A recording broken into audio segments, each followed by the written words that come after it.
Assalamualaikum warahmatullahi wabarakatuh. Bismillahirrahmanirrahim. Hari ini kita berada di pelataran tawaf yang ada di Masjidil Haram.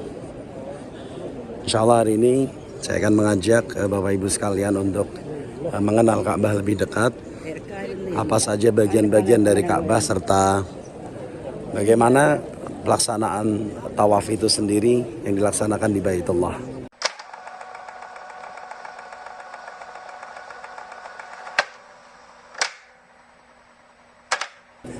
Saat ini di bulan September, kondisi saat ini ketika kita menghendaki untuk masuk ke pelataran Masjidil Haram, itu kita diminta untuk mengenakan pakaian ihram.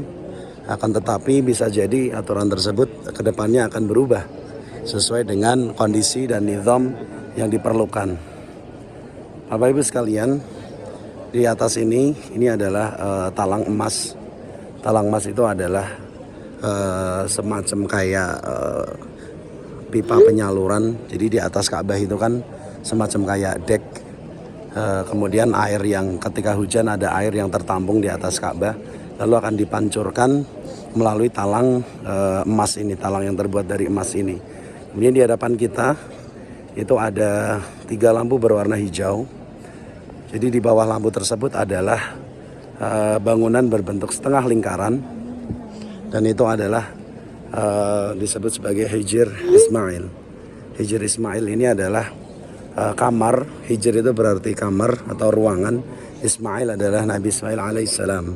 Jadi lokasi itu adalah lokasi kamar dari Nabi Ismail alaihissalam itu sendiri. Dan di dalam Hijr Ismail tersebut sekitar 3 meter ke belakang atau 6 dhira' ke belakang itu merupakan masih termasuk bagian dari pondasi asli Ka'bah itu sendiri. Sehingga siapapun yang menghendaki untuk sholat di dalam Ka'bah, maka bisa untuk sholat di dalam Hijr Ismail dengan batasan tidak lebih dari 3 meter. Karena memang Nabi SAW sendiri juga pernah sholat di dalam Ka'bah, meskipun pada saat itu Nabi langsung masuk sendiri bersama dengan pemegang kunci Ka'bah, yaitu Uthman bin Talhah. Dan siapapun rajanya, siapapun pemimpinnya tidak diperbolehkan untuk merampas kunci tersebut, melainkan kunci tersebut hanya boleh dipegang oleh Uthman bin Talhah dan juga keturunannya hingga pada saat ini pun masih seperti itu.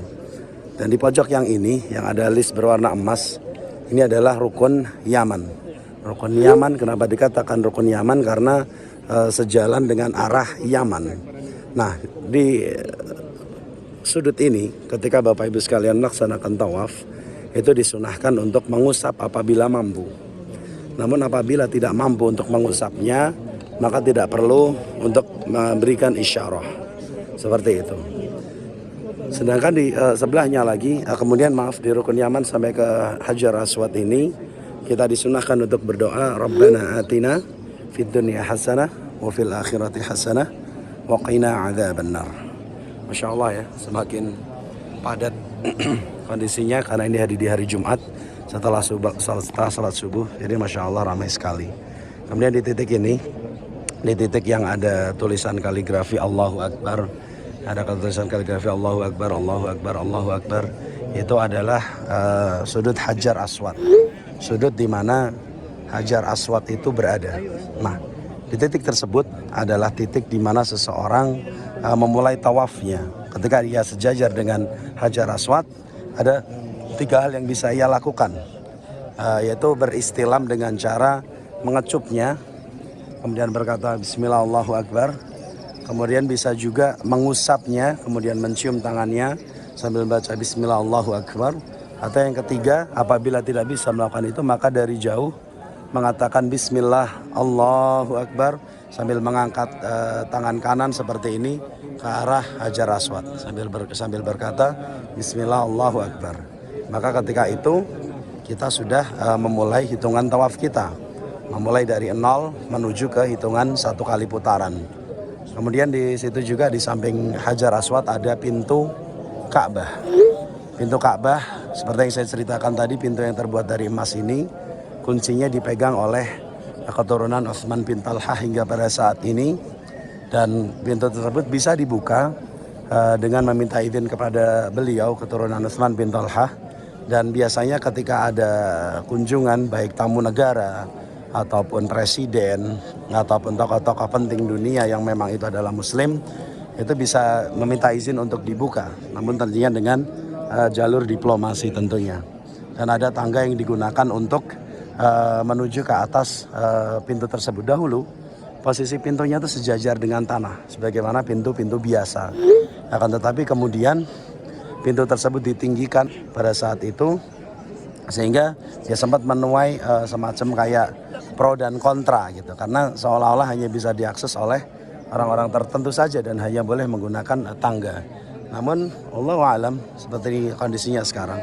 Dan di antara Hajar Aswad dengan pintu Ka'bah itu adalah multazam. Multazam ini adalah sebuah titik di mana doanya seseorang mustajab apabila ia berdoa kepada Allah, kemudian dengan cara menempelkan dua telapak tangannya di situ sambil menempelkan pipinya sebelah kanan, kemudian ia berdoa kepada Allah, maka insya Allah doanya makbul. Itu di antara Hajar Aswad dan juga pintu Ka'bah yang disebut sebagai multazam. Bapak Ibu sekalian, untuk Hajar Aswad itu sendiri dahulu adalah sebuah batu yang berwarna putih yang berasal dari surga. Kemudian sebab dosa-dosa manusia, akhirnya ia berubah menjadi hitam. Batu tersebut pernah pecah. Saat ini sudah pecah kondisinya dan potongan batu-batu tersebut ditempelkanlah di titik tersebut. Yang sebelah kanan kita ini adalah Maqam Ibrahim. Maqam dari kata qama yaqumu qiyaman, yaitu adalah tempat berdirinya Nabi Ibrahim ketika beliau membangun Ka'bah bersama Nabi Ismail alaihissalatu wassalam. Kalau kita perhatikan di sini lokasinya kenapa begitu jauh dengan Ka'bah? Bagaimana mungkin batu pijakannya di sini, kemudian Ka'bahnya di sana? Jadi ini ada ceritanya Bapak Ibu. Dahulu lokasi Maqam Ibrahim ini berada menempel dengan Ka'bah, berada tepat menempel dengan Ka'bah di samping kanan pintu Ka'bah, menempel persis. Kemudian karena ayat wattakhidhu min maqami Ibrahim musalla, akhirnya orang-orang menjadikan di belakang makam Ibrahim sebagai tempat sholat, akhirnya mengganggu aksesibilitas orang yang melaksanakan ibadah umroh, gitu ya. Karena ada yang tawaf dan ada yang sholat. Akhirnya atas ijtihad dari Umar bin Khattab pada saat itu, atas policy beliau, akhirnya posisi Hajar Aswad ini dimundurkan beberapa meter ke belakang, sehingga harapannya adalah bagian depan ini bisa digunakan untuk melaksanakan tawaf, ya, bisa digunakan untuk tawaf, dan bagian belakang sini bisa digunakan untuk sholat. Akan tetapi kondisi saat ini bagian depan dan bagian belakangnya pun juga digunakan untuk tawaf, karena Masya Allah saking banyaknya orang yang mentawafi Baitullah. Dan itu sebagai bentuk bahwa insya Allah masih jauh dari kiamat gitu, karena masih banyak yang mentawafi Baitullah. Dan di situ ada batu yang digunakan untuk pijakan Nabi Ibrahim. Dahulu ada footstepnya dahulu, cuman karena dulu belum ditutup dan sering diusap tangan oleh para mu'tamir, oleh orang-orang yang umrah, orang-orang yang haji, akhirnya footprintnya menghilang, footprintnya hilang dan hanya tinggal semacam ya batu yang digunakan untuk pijakan, namun tadi dilapisi dengan penutup lapisan batu yang berwarna emas, dan itu adalah penutupnya yang saat ini dan seringkali diganti beberapa tahun sekali diganti juga. Nah, kalau kiswah Ka'bah ini benang-benang yang berwarna emas itu emang betulan benang-benang yang terbuat dari emas. Jadi ada benang emas yang digunakan dipintal untuk memintal Ka'bah ini sendiri. Lokasi pemintalannya ada di Ma'rad Al-Haramain Syarifain yang ada di kota Makkah, yang mana kiswah Ka'bah ini diganti setahun sekali. Kapan pelaksanaan penggantian kiswah Ka'bah?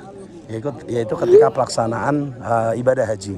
Ketika pelaksanaan ibadah haji di tanggal 9 Arafah, Masjidil Haram kosong Bapak Ibu. Masjidil Haram kosong, sepi, karena semua manusia berkumpul di padang Arafah untuk berwukuf di sana. Nah, di momen itulah kiswah Ka'bah akan diganti oleh pemerintah Saudi dengan kiswah yang baru, dengan warna yang sama, dengan pattern yang sama, dengan kaligrafi yang sama. Hanya saja dia diperbarui setiap tahunnya, Masya Allah. Kemudian di sebelah kanan kita ada bangunan yang berwarna coklat ya, seperti ini. Itu dahulu bangunan yang mirip dengan bangunan tersebut atau bangunan aslinya sebenarnya agak maju ke depan. Kemudian karena Masjidil Haram ada ekspansi, ada perluasan, sehingga bangunan coklat itu yang lama yang tinggalan Turki Utsmani itu terpaksa harus dihancurkan, kemudian agak dimundurkan ke belakang, kemudian dibangun dengan pattern yang sama, dengan bahan yang sama, dengan pola yang sama. Dan bahkan diceritakan engineer yang merancang ini pun juga masih termasuk bagian dari keturunan keluarga Turki Utsmani. Tapi wallahu a'lam. Seperti itu Bapak Ibu. Ini hari Jumat. Masya Allah luar biasa penuh. Jadi tawaf itu dilaksanakan 7 kali putaran. Ada beberapa aturan dalam tawaf. Yang pertama, tawaf harus dikerjakan dalam keadaan suci dari hadas kecil dan suci dari hadas besar. Jadi dia harus dalam keadaan suci dan kemudian dia dalam keadaan memiliki wudhu. Seperti itu Bapak Ibu. Kemudian yang kedua, kalau untuk tawaf sunnah, pakaiannya bebas. Boleh menggunakan pakaian apapun, hukum asalnya boleh menggunakan pakaian apapun untuk melaksanakan tawaf sunnah. Kemudian yang ketiga, memposisikan Ka'bah di sebelah kiri kita. Jadi counter clockwise ya, berlawanan dengan arah jarum jam. Karena kita memposisikan Ka'bah ada di sebelah kiri kita. Kemudian kita berjalan memutar 7 kali putaran ya. Dimulai dari titik Hajar Aswad dan diakhiri pula di titik Hajar Aswad. Selama kita berjalan, kita diperintahkan untuk senantiasa ingat kepada Allah. Sebenarnya dengan cara apapun, baik dengan berzikir subhanallah, walhamdulillah, wala ilaha illallah, wallahu akbar, wala haula wala quwata illa billah, ataupun dengan membaca Al-Quran, ataupun dengan berzikir, melafadzkan kalimat-kalimat thayyibah, ataupun dengan murajaah hafalan Quran sambil membaca mushaf, apapun itu, tujuannya adalah liiqamati dzikrillah. Selama untuk menegakkan ingat kepada Allah, maka itu boleh dilakukan. Baik Bapak Ibu, kemudian kita berputar 7 kali. Setelah kita berputar 7 kali, Ka'bah, sambil terus mengingat kepada Allah, di setiap titik Hajar Aswad kita disunahkan untuk beristilam, mengangkat tangan kanan sambil membaca Bismillah Allahu Akbar. Setiap kali kita bertemu atau berjajaran dengan titik Hajar Aswad, begitu Bapak Ibu. Kemudian setelah 7 kali kita berputar melaksanakan tawaf, barulah kita menuju ke belakang makam Ibrahim. Ketika kita menuju ke belakang makam Ibrahim, ya kita disunahkan untuk membaca A'udzubillahi minasyaitonirrajim, wattakhidhu min maqami Ibrahim musalla. Dan kalian menjadikanlah makam Ibrahim sebagai tempat sholat artinya. Kemudian setelah itu kita sholat di belakang makam Ibrahim, boleh di belakangnya persis, boleh agak jauh, boleh agak sebelah kanan, boleh agak sebelah kiri. Bahkan kalau tempat-tempat tersebut tidak memungkinkan untuk dilakukan, maka silahkan sholat sunnah tawaf dimanapun berada selama berada di dalam kawasan Masjidil Haram. Itu untuk worst case-nya. Cuman lebih tepat di belakang makam Ibrahim, maka lebih baik. Setelah itu maka disunahkan jika dalam kondisi tawaf sunnah untuk memperbanyak doa kepada Allah, karena termasuk doa yang mustajab adalah doa yang disampaikan kepada Allah tatkala usai melaksanakan tawaf, gitu ya. Berdoa pada Allah dengan sebanyak-banyaknya. Kalau itu adalah tawaf sunnah maka sudah selesai rangkaian dari kegiatan tawaf sunnah itu sendiri. Dan apabila itu dalam keadaan umroh, maka disunahkan untuk melanjutkan menuju ke tempat sa'i, dan sebelumnya disunahkan untuk meminum air zam-zam. Seperti itu Bapak Ibu. Dan juga ada sunnah yang lain, ketika kita setiap kali kita memandang Ka'bah, melihat Ka'bah, kita juga disunahkan untuk berdoa kepada Allah. Salah satu doa yang bisa kita lafadzkan ketika melihat Ka'bah adalah Allahumma zid baitaka hadza tashrifan wa ta'ziman wa takriman wa birran wa mahabatan. Ya Allah, tambahkanlah rumahmu ini kemuliaannya, kebaikannya, kewibawaannya, gitu. Jadi kita mendoakan Ka'bah agar senantiasa menjadi sumber kebaikan-kebaikan, menjadi tempat di mana Allah diingat dan di mana Allah disembah. Dan sekali lagi bahwasanya kita umat Islam, kita tidaklah menyembah Ka'bah. Yang kita sembah adalah Allah Subhanahu wa taala. Dan Ka'bah ini hanyalah arah peribadatan kita karena Allah memerintahkan kita untuk menyembahnya dengan arah peribadatan ke arah sini, ke arah Ka'bah. Bukti bahwa umat Islam tidaklah menyembah Ka'bah adalah di fase-fase awal Islam, ketika kita menyembah pada Allah, arah yang kita tuju adalah Masjidil Aqsa, ya. Kemudian setelah Nabi SAW hijrah ke kota Madinah selama kurang lebih 18 bulan, kurang dari 2 tahun, kemudian arah kiblat diubah yang semula dari Masjidil Aqsa kemudian menuju ke Ka'bah kembali. Qad nara taqalluba wajhika fis sama' falanuwalliyannaka kiblatan tardaha fawalli wajhaka syatral Masjidil Haram. Jadi kami telah melihat bolak-baliknya pandanganmu ke arah langit, wahai Muhammad. Maka sekarang kami akan palingkan wajahmu ke arah kiblat yang kau senangi. Maka sekarang kau menghadaplah ke Masjidil Haram ketika engkau beribadah. Jadi ini menunjukkan bahwasanya kita tidak menyembah Ka'bah, tapi kita menyembah kepada Allah. Kalau memang seperti yang dituduhkan oleh orang-orang ISIS bahwa umat Islam menyembah Ka'bah, maka itu sudah terpatahkan sendirinya ketika di fase awal Islam kita beribadah pada Allah tidak menghadap ke sini gitu loh. Tapi karena Allah memerintahkan fawalli wajhaka syatral Masjidil Haram, maka kita lakukan itu ketika kita beribadah kepada Allah, ketika kita sholat, arah yang kita hadap adalah Ka'bah yang berada di dalam Masjidil Haram. Insyaallah itu, barakallahu fikum, semoga sedikit memberikan ilmu dan juga manfaat. Assalamualaikum warahmatullahi wabarakatuh. Bye bye. Insyaallah.